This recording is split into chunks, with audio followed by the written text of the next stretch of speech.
Fala, Cariocada! Antônio Mariano aqui mais uma vez. E seguindo o último vídeo, que eu expliquei um pouco sobre a história dos palácios da prefeitura aqui do Rio de Janeiro, hoje eu vou contar um pouco da história dos palácios dos nossos poderes legislativos. O Palácio Pedro Ernesto, sede da Câmara Municipal do Rio de Janeiro, e o Palácio Tiradentes, sede da Assembleia Legislativa do Estado do Rio de Janeiro. Então, se você quiser saber um pouco mais, fica ligado e DJ solta a vinheta.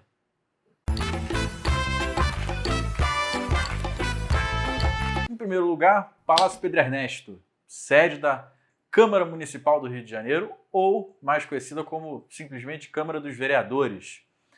O palácio ele fica na Praça Floriano, mais conhecida comumente como Cinelândia, né, a estação de metrô, e ele tem ali ao seu redor diversas joias arquitetônicas do nosso Rio de Janeiro, como por exemplo o Teatro Municipal, o Museu Nacional de Belas Artes, a Biblioteca Nacional, o Centro Cultural da Justiça Federal e antigamente tinha até o Palácio Monroe, que foi sede do Senado da República e que foi demolido em função das obras do metrô. Ali no Palácio, que começou a ser construído em 1919, ou seja, exatamente 100 anos, antes era um convento, o Convento da Ajuda, que hoje fica na Tijuca. O convento ele foi derrubado em 1911, ali para dar lugar a um parque de diversões, a uma área de entretenimento do Rio de Janeiro, coisa que acabou não acontecendo. E as obras duraram até 1923, então daqui a 4 anos será o centenário do Palácio Pedro Ernesto, que foi inaugurado na gestão do prefeito Carlos Sampaio, que durante essa época fez diversas obras de modernização na cidade do Rio de Janeiro, como o saneamento da Lagoa Rodrigo de Freitas, por exemplo. O Palácio Pedro Ernesto ele também tem um outro apelido muito conhecido até hoje, que é o Gaiola de Ouro. Ele recebeu esse nome muito carinhoso simplesmente porque custou, olha só, muito além do que devia. Né? O seu custo foram 23 mil contos de réis. Só para um exemplo, para exemplo, efeito de comparação, o Teatro Municipal, logo em frente, muito mais ostentoso, portentoso, né? Grande, bonito, aquela águia de ouro lá em cima, custou 10 mil contos de réis. Portanto, menos da metade da Gaiola de Ouro. Né? Qualquer coincidência com os tempos de hoje não é mera coincidência. Seus arquitetos foram Heitor de Melo e Francisco Coucher. Porque são nomes que vão aparecer um pouco mais para frente. Também foram os arquitetos do Palácio Tiradentes. O Palácio Pedro Ernesto, ele desde sempre serviu como sede do Conselho Municipal do Distrito Federal. Desde que ele foi inaugurado, essa foi a sua função primordial, a sua função única, na verdade. Até o ano de 1960, quando foi criado o Estado da Guanabara. E aí o Distrito Federal ele simplesmente deixou de existir com a transferência do distrito exatamente para onde é hoje Brasília. Em 1977, portanto aí 17 anos depois, já com a fusão dos estados da Guanabara com o estado do Rio de Janeiro, volta-se a criar o município do Rio de Janeiro. Na verdade não volta, porque antes era o Distrito Federal, mas agora a gente tem de novo um município.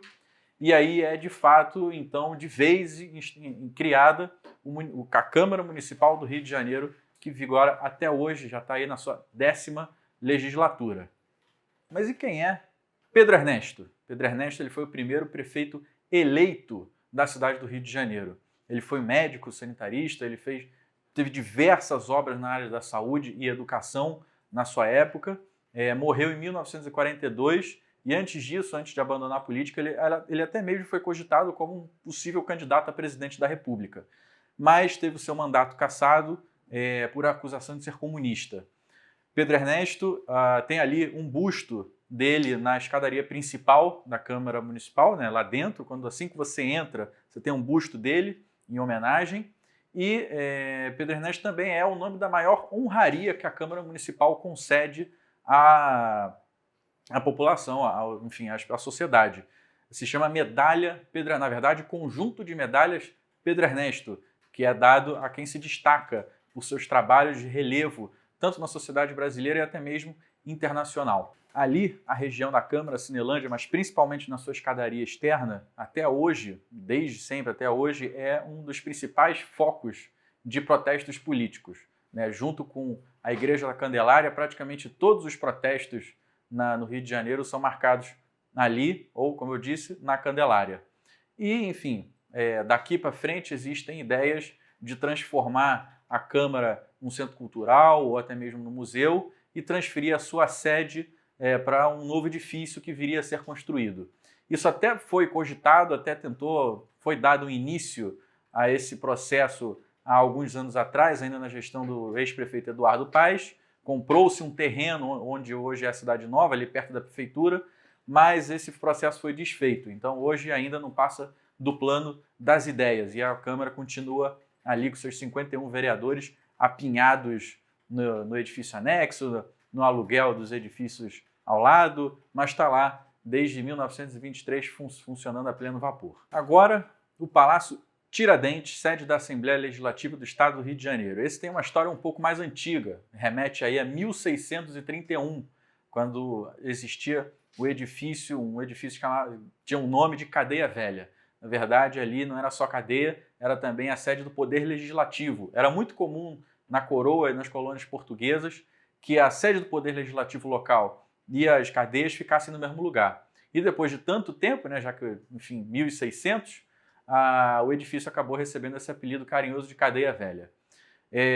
O edifício foi posteriormente demolido ali em 1921, 22, exatamente para dar lugar à sede de um novo poder legislativo, que representasse algo de um Brasil moderno, que tinha a intenção naquela época. Exatamente em 1922 era o centenário da proclamação da independência, né, de Portugal. Como eu disse, os arquitetos foram os mesmos do Palácio Pedro Ernesto e as obras duraram aí 4 anos, também mais ou menos o mesmo período do palácio anterior, sendo inaugurado em 1926. Então, basicamente, os dois palácios pode-se dizer que são aí contemporâneos. Seu custo também foi bem menor que o do Palácio Pedro Ernesto, foram 15 mil contos de réis, um pouco acima do Teatro Municipal, mas bem abaixo da nossa atual Câmara de Vereadores. E leva o nome de Joaquim José da Silva Xavier, o famoso Tiradentes, que lutou contra a coroa portuguesa lá em Minas Gerais com ideais republicanos de independência. Ele foi preso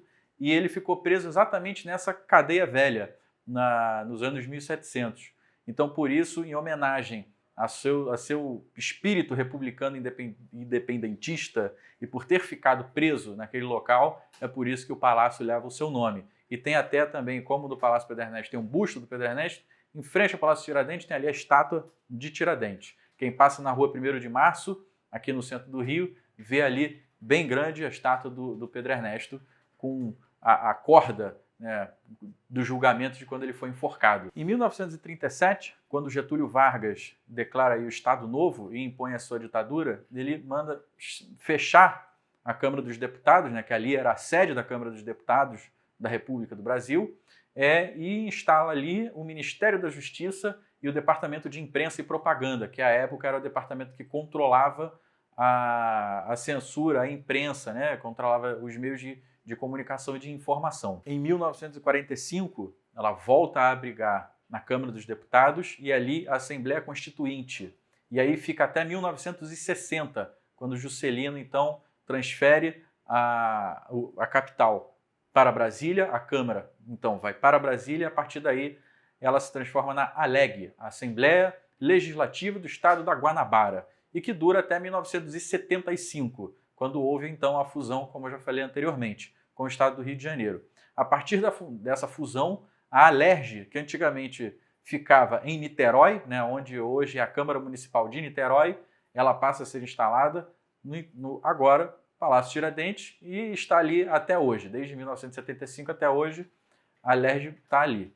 Bom, olhando para o futuro, também existem planos, e agora mais do que planos, mas realizações de retirar a Alerj ali do Palácio.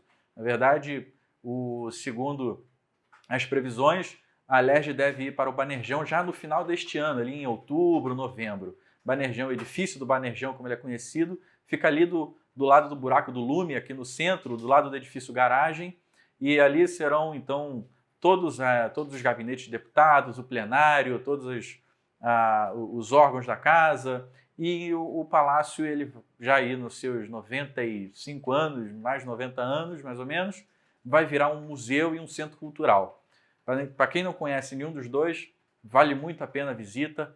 Ambos têm visita guiada só chegar, fazer a visita. Os guias de ambos os palácios são muito competentes, conhecem bem a história. A Alerj tem uma exposição permanente nos seus corredores também, para quem quiser visitar, não quiser fazer uma visita guiada, mas quiser só caminhar, bater uma perna lá dentro. É uma visita muito interessante, muito rica da nossa história política, não só do Rio de Janeiro, mas também da própria República, né, do próprio Brasil. Apenas lembrando que as fontes que eu utilizei para fazer esse vídeo são exatamente os sites da Câmara Municipal, do Jornal o Globo e também da Câmara, do Palácio da Alerj.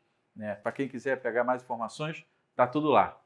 Então, é isso, cariocada. Muito obrigado e fica ligado para mais um próximo vídeo do Mariano Explica. E, claro, se você ainda não assina o Diário do Rio nas redes sociais, não segue o Diário do Rio nas redes sociais, de novo, você está mais do que equivocado. Facebook, Twitter, Instagram, LinkedIn, o que for, o Diário do Rio está lá, com vídeos todos os dias, de domingo a domingo. Hoje, agora, temos o Mesa Viva, o Debate, Mariano Explica, a Semana do Rio, enfim, o Acréscimos falando sobre futebol, BK falando sobre política às terças-feiras. Valeu, cariocada. Um abraço.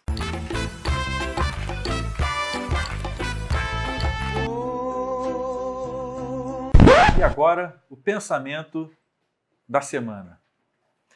Talvez os cães nos acompanhem até o banheiro porque nós os levamos para o banheiro deles. Eu já pensei nisso. Pensou? Já. E aí? Faz sentido.